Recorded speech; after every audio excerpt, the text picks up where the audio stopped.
Hey there, welcome to Chatting with Asians. On this episode, I chat with Wesley Kang. He, along with co-founder Tanya Zhang, have created a fashion company called Nimble Made. Nimble Made stemmed from his personal struggle as an Asian man working in corporate America with a slimmer body and not being able to fit any dress shirts. What they really wanted to stress was inclusion and sizing, and to finally start talking about body positivity for men.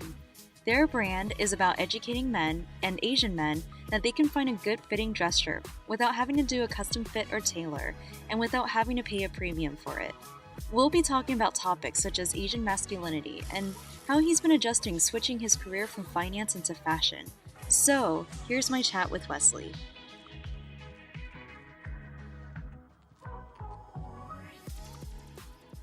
Great, thank you for being on the show, Wesley. Yeah, of course. I'm glad to be here. Great. Well, I'm so glad that we connected just because I think your clothing company, Nimble Made, is really onto something. To make dress shirts for slimmer men, especially people of color or Asian American, is such an untapped market in America. What made you decide to go into the fashion business? Yeah. So actually, I'll start by saying that I actually hadn't really ever planned on going into the fashion business at all. I don't really have any fashion experience. I don't have fashion expertise, and so what really, made this idea come about was just my personal experience.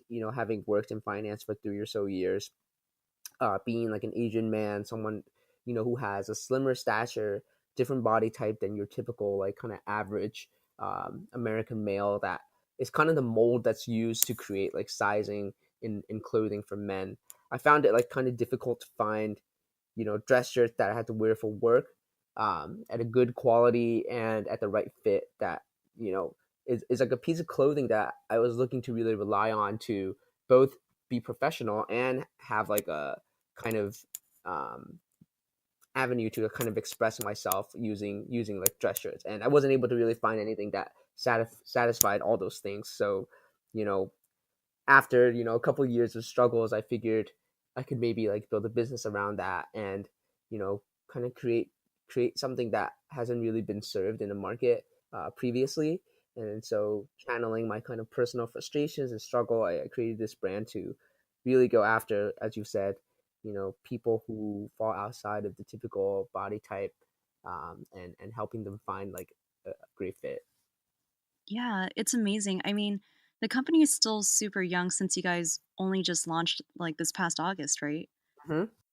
Yeah. So, what's been the toughest part about switching from finance into now running your own fashion company? Yeah, I think the toughest part, and I think this would probably apply to anyone else, out there who is running or wants to think about like starting a new company. I think the hardest thing is always going to be like not being able to do things in line with what you expect in terms of your expectations. So, I think for anyone that wants to start a company or is starting a company, they're always really excited. They have, a dream, they have a vision, they want everything to go like perfectly. And what I will say is that like I've discovered that, you're going to have all these expectations and everything is just going to be like 10 times harder than what you expect. And so like every little thing that I've done for this company, everything from like measuring the shirts to figure out kind of like where our measurements lie, to like working with suppliers, to finding models, doing user interviews, and more recently like digital advertising. All of those things have been like 10 times harder than I expected when the first idea came to my head, and I was like, oh, this is what we need to do next, and it's going to take me 3 days to do it. It always takes me like 10 days to do it. So Right. that's been the hardest part, because I think coming from finance, and I think for a lot of other industries, everything's very structured, right? Like there a lot of responsibilities are project based, right? You'll finish like this transaction and then you move on to the next one, or you finish this project, you move on to the next one, you deal with this client and then you go to the next client. And like there's always kind of this like structure and timeline of like when things are going to be coming, who you'll be working with, what you'll need to do in order to do a good job. And now it's kind of like none of that is apparent at all. So you're kind of just in it yourself to figure everything out and do everything. Yeah, totally. It's something that I'm also facing with just even creating this podcast. Like in my mind I thought, "Oh, like podcasts, that's super cool. Like you just record and upload and that's it, right?" But it turns out, well, in order to like have some kind of listener following, you need to do advertising. You need to create like, catchy images for Instagram, right? Or you need Exactly. to reach Yeah. out to a lot of people. Yeah, so it's a Yeah. lot more work than it seems, but I'm sure it's rewarding though. Yeah. Yeah. You know what it's like. What's been the most rewarding experience so far? Yeah, I think to the point that we were both just talking about, I think all of that is not to say that it's like I kind of regret it or anything. Like I'm actually like more excited because I find that it just challenges me in like so many new ways. And so what's been Mhm, rewarding for me is that like I've learned essentially like a piece of every single business function that you see when you work for a company. Like when you don't start your own company, you work for a company, you kind of understand that there's different pieces of the business. Like there's people in product, there's people in marketing, there's people in like finance, and everybody kind of like works together to try and like create the best, like whether that's a product or a service. But here like you're all of those things, and so you get to like really learn about all those different business functions. And I think lastly, on a personal level, what's been really rewarding for me is honestly when I like bring my shirt to like someone who's never seen our shirts before or like tried them on, and just like being there for their first like experience of trying it on, like feeling the fabric, telling me about how they feel about the quality, and then ultimately like how differently they feel about the fit, and what a difference it makes compared to what they currently wear. I think that's been really really rewarding for me. oh, yeah, that's something I wouldn't have considered, but it makes sense, right? Because like, fashion does play a part in just self-confidence and self-image, right? Hmm. Yeah. I think what you're also doing with Nimble Made is just giving an opportunity for Asian American men to talk about fashion. How's the response been so far to your clothing line? Yeah, and I think that's a really great question because part of our mission is not just to create like a great fit, great quality for people who haven't traditionally been able to find that, but also to like create this community and like open dialogue around like talking about uh, fashion and how it's been like a little bit exclusive, and like um, how I feel like as Asian men or as men of color, it's really hard for us to talk about it because like we're kind of like callous. We're like, oh, Hmm. like there just isn't clothes out there that like really fit me properly, and so we just settle like for a tailor, or we just settle for like very specific brands that you know tend to have a different fit. So I think the response has been really positive. I think you know myself and my co-founder Tanya and I have been talking to a lot of like models, photographers, actual customers. We've spoken at a few like events to kind of just like talk about our brand to a general audience, and Hmm. there's always been like I very much felt like the audience like agrees with us that there's this need out in the market and that they haven't really been able to find anything that fits. And I think what's most interesting response that I got, and I feel is just such a strong indication of like one of the higher level issues that we're trying to solve, is that we hear from a lot of men that they don't feel like that they don't feel like their body type is like flattering enough or like slim enough or fits a certain profile in order to like wear out shirts. Like they don't feel very confident. And Oh I think no. it comes from a place of like not ever having been um, served in the right way, um, and and I think a lot of something that we talk about a lot is Tanya will tell her story, which is that you know she she was born in the States, but her parents, our parents' generations are very different, and they've had to like work really hard for like everything, just to get by. And we have the luxury of Right. like going to college and like doing job interviews right out of college. And that's something that like they never had the opportunity to do. And so, but I will share one story from Tanya's story, which is that whenever her dad came to visit from China, being like, you know, an Asian man, he was Hmm. always like conditioned to think that like he could never go shopping here because even if he did, he would never be able to find anything that like fit him. Oh my And God. so I think to Tanya and to Tanya's father, like it's very much been about like their Asian identity and like not, and that identity not being like represented in, you know, we can talk about things way beyond fashion, and we can talk about like media and entertainment, like the Crazy Rich Asians and stuff like that. Like this is only just beginning, and I think, you know, part of this has a lot been has been about kind of representing Asian Americans and other people of color like in the fashion industry as well. Yeah, totally. It's such an exciting time right now, and I think it's really good that you and I are kind of trying to keep this momentum going even after Crazy Rich Asians, right? Yeah, yeah, Mm. Kind of moving away from fashion for a little bit, I would love to shift the conversation to something about like Asian masculinity. I mean, this can mean so many things to a lot of people, but what does it mean for you? yeah. I really love that question because I think it's something that like Asian men don't talk about. I think you know, Hmm. tying this back to the previous question a little bit, which is like talking about the current kind of stage for how Asian Americans, and in particular Asian American like men, are viewed in the U.S. We're very much like Hmm. considered the kind of, you know, high achieving, like quiet, you know, like we're not super social. We're very confident, but not in like a outward way. And I think that Right. that's not like an image that represents all of Asian Americans and not all Asian Hmm. American men. And I think that that's very much been shaped by the lack of representation is one part of it, and then the lack of like, I want to say, the innate culture of Asian Americans like kind of like conditions us to like not want to speak out and like kind of just like go with the status quo. So how I want to answer this Hmm. question really is like, I think historically, kind of traditionally, Asian masculinity in our own culture has been very much viewed as like head of household, being able to provide for your family, being extremely stoic, strong, resistant to emotions, being able to like make all the decisions, and like just being strong.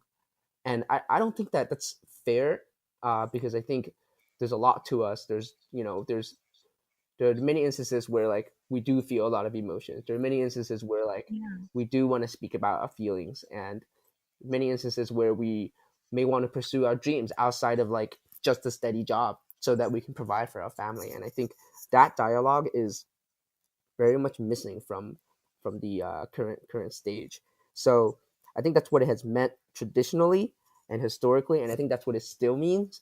And I think people feel differently, but they don't feel like they're empowered enough to speak about it. And I want to open that dialogue. So to me, what it means is just like being vulnerable. I think being an Hmm. Asian male, masculinity means like being vulnerable. So being able to talk about like, oh, like I actually like don't feel 100% like confident that, you know, I can provide for my family, or like talking about your Hmm. feelings, like showing like what people some people consider like weakness, which is kind of like correlated with emotions. And then finally just like being able to talk about like things that are outside of the mold of what Asian American families or Asian immigrants consider as like success. And I think there's a lot of pressure for us as Asian Americans to achieve success in a very traditional sense, which is like, you know, becoming like a successful like corporate professional, whether that's like a lawyer or like a banker or like, you know, a doctor. And I think that there needs to be more of us out there that like tries different things and then like actively talking about it a lot, like what we're doing now, because that'll encourage people Hmm. to like try different things, right? And so that the image of the Asian male isn't just like someone who, you know, went to an Ivy League college, got a really great job, makes a lot of money, provides for their family. And instead, an Asian male can be like someone who created Nimble Made and created success that way.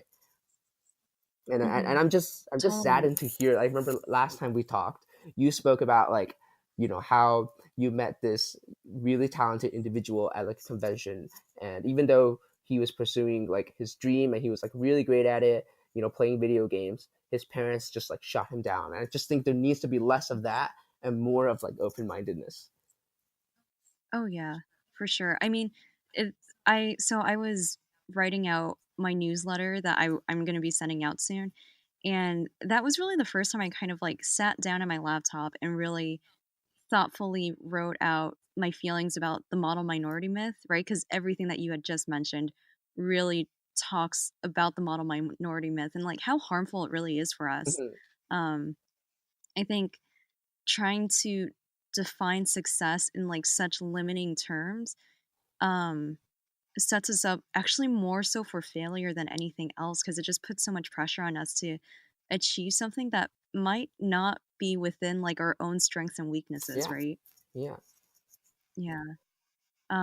I know sometimes, like even within my circle of friends, um, being open and vulnerable helps us to deal with issues, at least for our generation, hmm, because our parents' generation has dealt with, such a different world situation. So I know for my girlfriends and I, some specific issues we've always talked about once in a while is, um, guys who have yellow fever or anything that's kind of like very specific for Asian American yeah. women. Yeah, has the topic of Asian masculinity ever come up within your circle of friends or maybe with male models that you've worked with? Yeah, I think it actually, like, to be honest, it doesn't come up a lot, and I think that that's kind of part of the issue, which is that like Mhm. Asian men don't feel like we should like talk about our feelings, that we shouldn't like talk about like issues that we're facing or like negative feelings we may have at any moment, because again, I think we're like conditioned to kind of feel like we got to be like strong, we got to show our best face to the public, and so we're kind Right. of like force that down our throats, like from the moment we're born, from our fathers, from our Mhm. other like male figures in our lives. um, and so I actually think it doesn't get talked a lot of, among my friends, but what I will say is like, you know as I mentioned before, Tanya and I have spoken at like a couple of events, and I think we're trying our best to like just be as casual, as open and vulnerable as possible, and like we've been receiving a lot of like positive responses from like very young Asian American males. Like just last night we were at Baruch, we were talking about basically our brand. Like Tanya was talking about her career path, but it kind of tied into the whole story of Nimble Made. And I think that, for a lot of like young Asian American males, they were really interested. They came up asking me questions afterwards. I think a lot of them were thinking about being entrepreneurs on their own, and just like thinking about like that atmosphere and that environment of like imagine being like an Asian immigrant, and then like making it, and then like achieving success in a traditional sense, like going to college, going to Baruch, great college, like being a business major, like on the cusp of making it in every sense of like the corporate word, which is like going into finance or going into law or something like that, right? And then like having these thoughts of like, oh, like maybe I could actually just like create my own company, right? Like I've always been into fashion, like I want to create my own streetwear brand, but then like always having those thoughts always being like suppressed by like what and what you think is best, because that's what you've been told like is. um so what I want to do is like be at these events and like talk about my story, and have Tanya and I talk about our stories and inspire these people to like come up, ask us questions, and be like, oh, like, how did you go about like finding a supplier? Like I love hearing that, because I know that that means that they're thinking about getting their own supplier, and that means that I've Right. made them one step closer to like wanting to actually like take that leap. And I think that means that we'll get more representation as like Asians in the industry, Asians as entrepreneurs, Asians as anyone outside of just like going to college and like getting a job. And so that'll change the definition of success for us and really mold the next generation, so that when we become parents in our generation, it isn't just about like going to Wharton and then becoming an investment banker. Yeah. No, I think what you and Tanya are doing, it's kind of like a version of a podcast in a way, right? You guys are helping to just open up conversations, right? All it really takes is just for someone to like come up to you or you to go to someone and just like ask a question about your business, right? And Mm-hmm. that's all it really takes really for someone to just be inspired to do something that feels more fulfilling for themselves. Yeah. Yeah.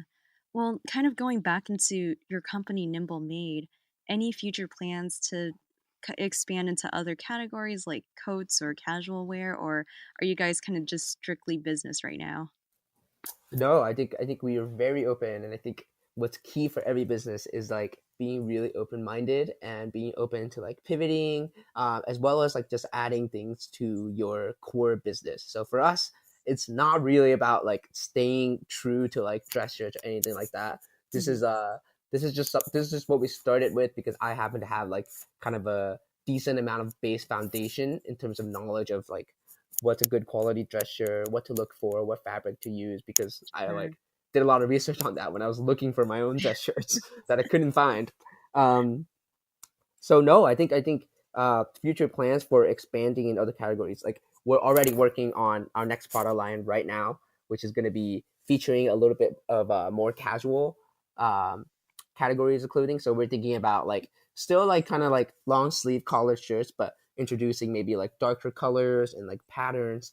And then I think Mm.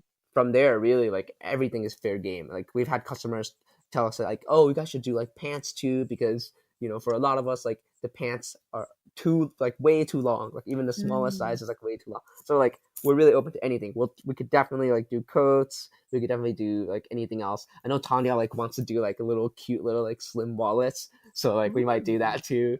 Um, so no, yeah, everything is open. Like I'm really excited for kind of the prospects of what we could do. You guys are just going to put tailors out of business at this point. Yeah, And one final question. If you could be a personal stylist to anyone, who would it be? yeah, I think that's a great question because I think it's one of those things that could be like super simple, like Hmm. pick a celebrity like that you've been idol, Sure. uh, or like you could like really think about it. And I think I put some thought into it, and I would like to be a personal stylist to my dad.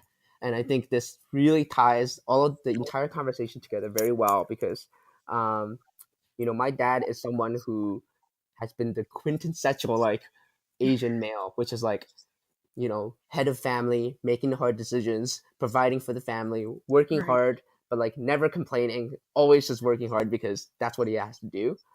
And like, I, and like, while that has created like a beautiful, great life for me, and I'm so thankful that he has still like preserved his sense of like modernness and progressiveness, that like he is Hmm. very accepting of me like going on this journey.